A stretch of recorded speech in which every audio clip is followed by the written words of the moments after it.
বন্ধুরা, আমরা অনেক সময় খুব ব্যস্ত থাকি, কখনো মন খারাপ, কখনো ক্লান্ত।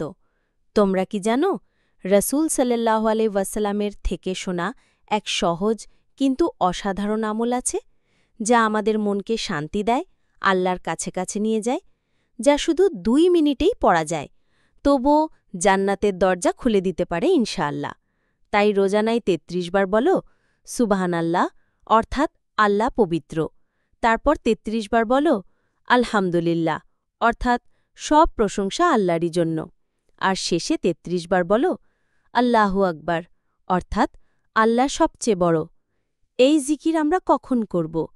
রাসূলুল্লাহ সাল্লাল্লাহু আলাইহি ওয়াসাল্লাম বলেছেন, যখন তোমরা ঘুমাতে যাও এবং প্রতিটি নামাজের পরে, তখন এই জিকির করো। সাহিহ বুখারী ও মুসলিম।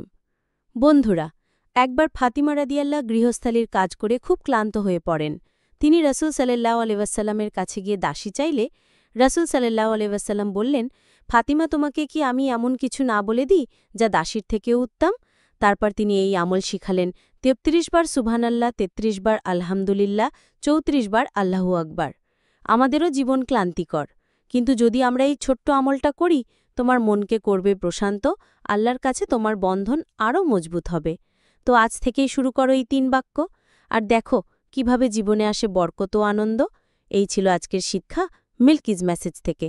তুমি যদি চাও অন্তরে প্রশান্তি, তবে প্রতিদিন এই আমল করো, সকালে, রাতে, নামাজের পর। ভিডিওটি ভালো লাগলে লাইক ও শেয়ার করো, আর সাবস্ক্রাইব করতে ভুলবেন না।